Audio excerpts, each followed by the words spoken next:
So, hello guys, what's up? It's me again, si Mima Alicia nyo at nagbabalik ulit para sa ating panibagong video. So, mga minamahal, talaga nga namang totoo yung haka-haka doon sa Davao na tambak nga po itong pangalan ng mga Duterte. Alam nyo kung anong ibig sabihin ng tambak? Kumbaga, pinagpaplanuhan na sila. I don't know kung tama ba yung word na ginamit ko. Kumbaga natatambakan na sila, tinambakan na yung pangalan nila ng iba't ibang mga tao na kumukontra sa kanila. So, sino-sino yung mga tao na yon? Yung Garcia clan, Nograles clan, and Lopez clan. So, totoo nga mga minamahal na walang choice itong mga Duterte kasi in just one snap pwedeng mawala yung political career or in just one snap maling move lang ng mga Duterte is pwedeng mawala ang kanilang pangalan, mabura ang pangalan nila sa politika doon sa Davao. Kasi matagal na po talaga mga minamahal na panahon na nag-lead doon si former President Duterte bilang alkalde hanggang sa naging congressman ng Davao City. Kumbaga sila na po yung nag-rule ng politika dyan sa Davao. So ngayon nga po mga minamahal, dahil nga nakita nyo naman yung trabaho ni Baste Duterte na talagang palpak. O paano natin nasabing palpak? Tumaas po yung poverty rate dyan sa Davao. Nagkaroon ng mga adik yung opisina sa Davao sa panahon mismo ng kanyang anak na si Baste Duterte. So, imposible naman mga minamahal na yung mga tao dyan sa Davao is mga bulag. Napaka-imposible nun mga minamahal. So, maybe, di ba kagaya nga ng sabi ni Panelo, ano yung sabi ni Panelo, kapag tumakbo itong si Baste Duterte, madami ang kakalaban sa kanya bilang alkalde. Di ba?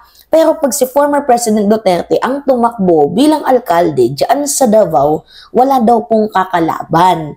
Kasi malakas daw po itong si former President dahil nga simulat sa poll, never naman daw po itong natalo. Which is, totoo nga naman mga minamahal, malakas naman po talaga yung tsansa kung si former President Duterte ang tatakbo. Which is yun na nga mga minamahal, in-announce na itong si former President Duterte ang tatakbo dyan sa Davao kasi wala na talaga silang choice.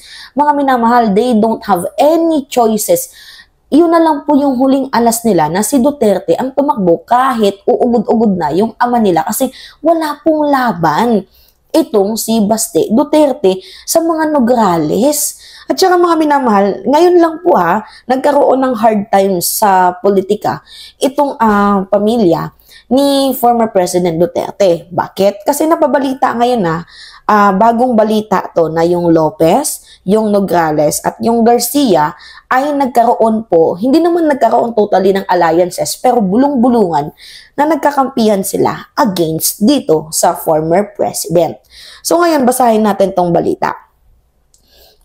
Davao City politics, Duterte face test of political power. So basahin ko na lang sa inyo mga minamahal. Sabi ito po ay sinulat ni Manny Mugato, October 6, 2024. So sabi dito, Rodrigo Duterte is expected to win his Bill Weeks 2025 midterm election in Davao City. May posibilidad na manalo nga si former President Duterte pero medyo matitest yung kanyang powers. Bakit? But for the first time, the Duterte family face a potent challenge in an election as political loyalties shifted in Davao City. So, ito na nga mga minamahal, dito na po papasok yung four political families na nagdo-dominate ng Davao City since late 1980s. So, sino-sino yung mga pamilyang yon?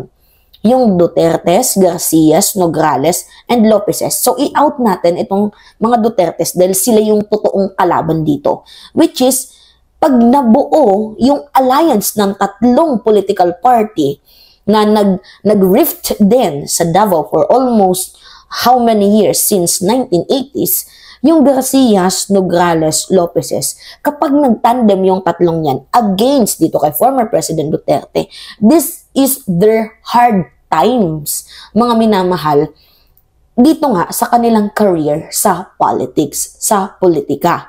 'Di ba? So imagine na yung mga nakalaban mo noon ay nagsama-sama para kalabanin ka ngayon. 'Di ba mga minamahal?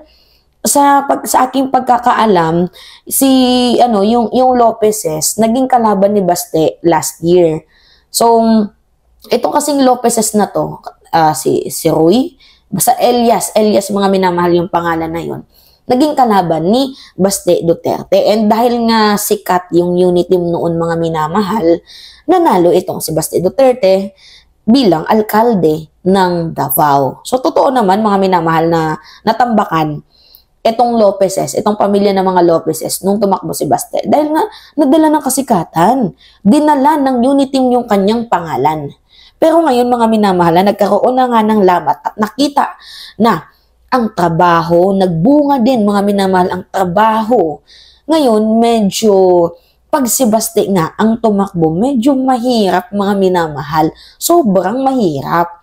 Pero once na si Duterte, may chance na manalo. Pero this is their hard times in politics. Kasi mga minamahal, in just one snap, pwedeng mawala yan sa kanila.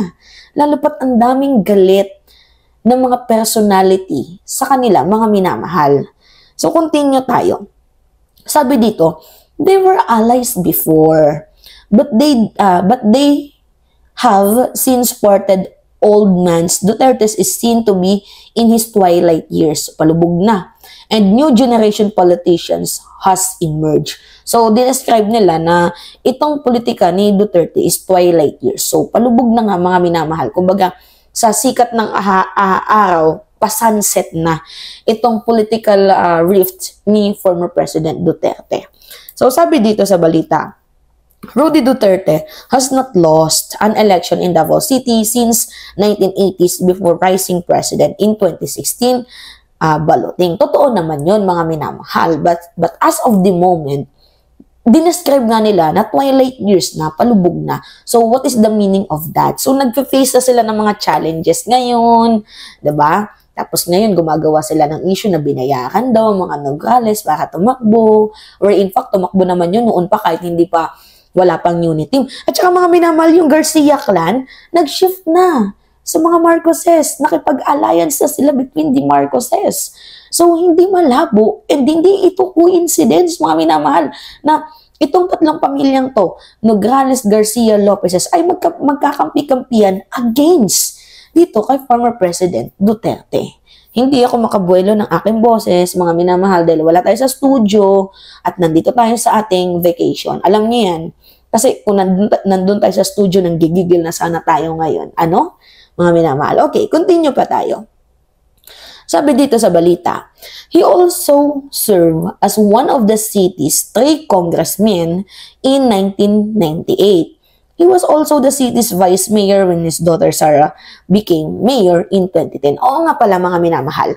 I just wanted to emphasize na if manalo itong si former President Duterte as mayor of the Davao City, wala ding magandang may idudulot dahil hindi naman nakakalakad na ng maayos si Digong.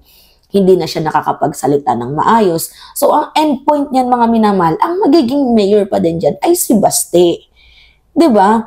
So, gagamitin nila yung pangalan ng kanilang ama para manalo, magiging vice mayor, itong si Baste, and yung endpoint nito, mag-resign si Duterte, at ipapalit na mayor, itong si Baste. Basic, mga minamahal. Kasi wala na, burado na talaga itong si Duterte sa politika, lalo pat matanda na. Sobrang tanda na ni Digong, mga minamahal. So, wala talaga silang choice. Lalo pat kailangan nila na makuha din yung Davao kasi lugar nila yun eh. 'Di ba? So, gumagawa sila ng way para makuha. So, kapag si Baste ang tumakbo, 0 chances of winning. Kagaya nga ng pagpapaliwanag ni Panelo, madaming tatakbo pag si Baste. Pero pag si former President Duterte, mukhang malabo daw pong manalo ang kanyang mga kalaban. So that, ang ginagamit nila ngayon ay yung matanda. Alam niyo, hindi na kayo naawa sa matanda. Ano? Ugod-ugod na nga magsalita. Hindi kayo naawa doon. Kinukuma na nga. bale-balentong na yung mga statement.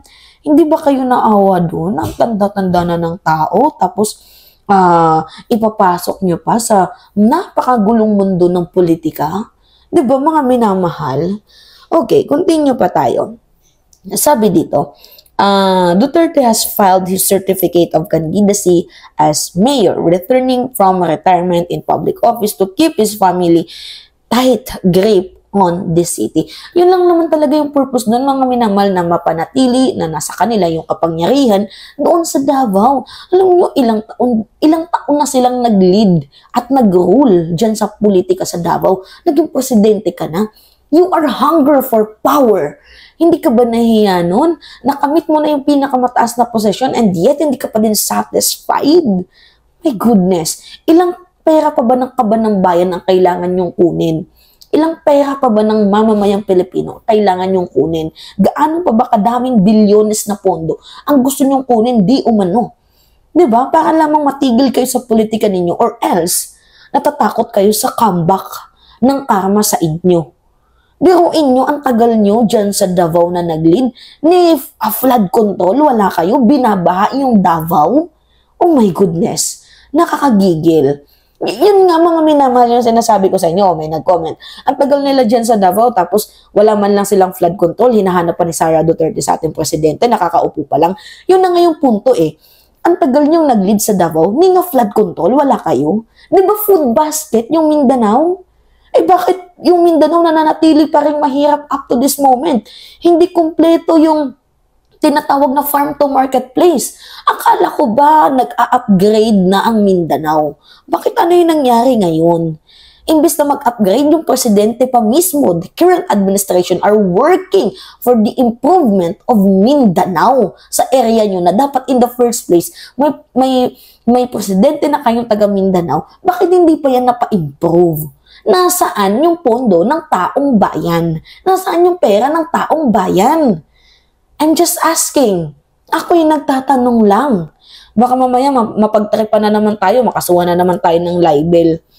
Okay. Political analysts believe the 79-year-old politician was the only one capable of stopping any challenger to Davao City's throne.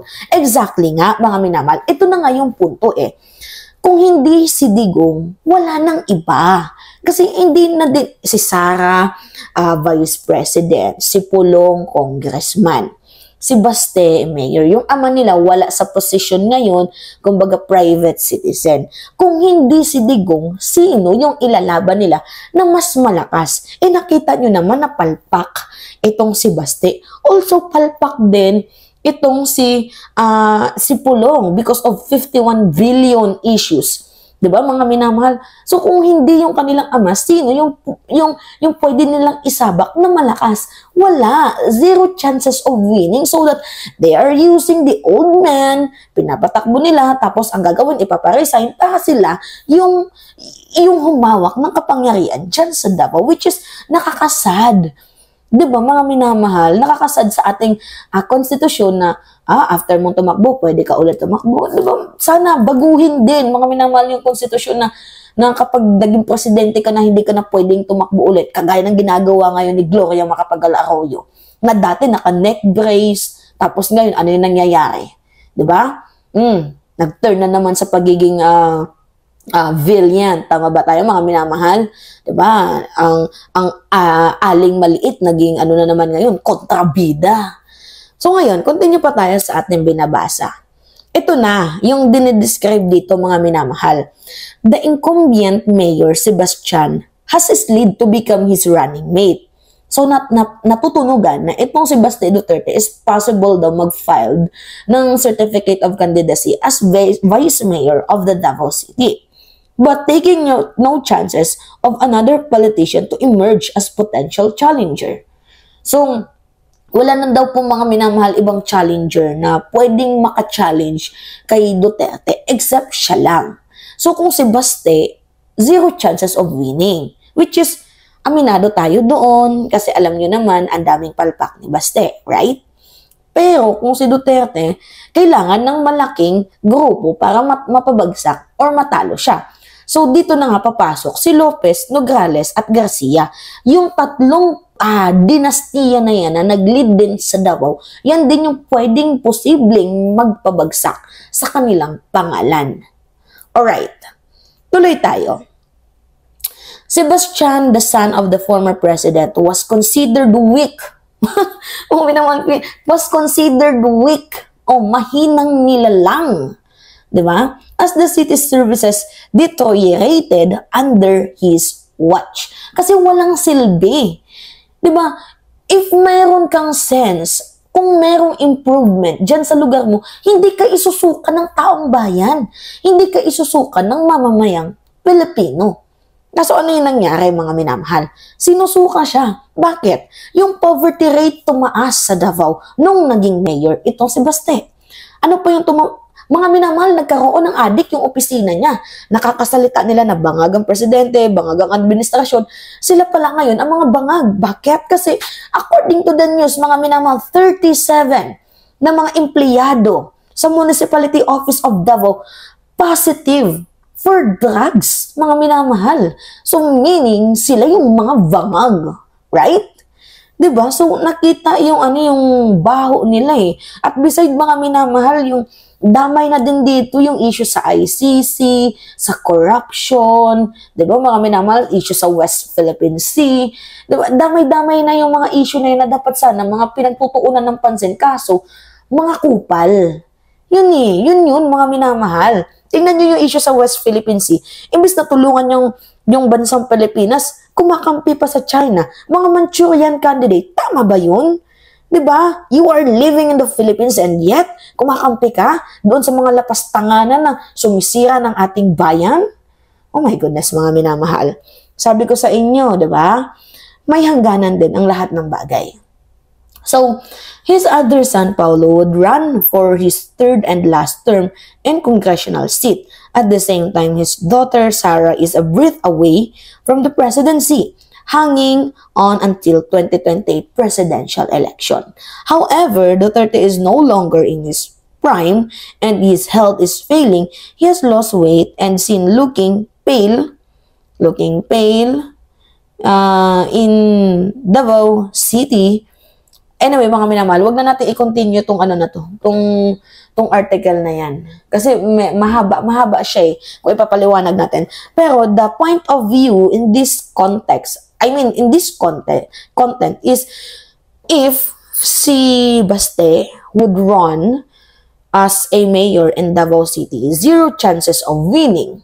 But if the former president will run, actually, nag-file na siya ng COC niya, medyo nagfe-face sila ngayon ng hard times, hard times, kasi the 3 clans, which is Lopez, Nograles, and Garcia, seems to be their enemies, political rival in the politics para mapadown yung kanilang name. Hindi naman tayo nag-wish, mga minamahal, na mag-down yung political career ng mga Duterte, but we are seeking for the justice.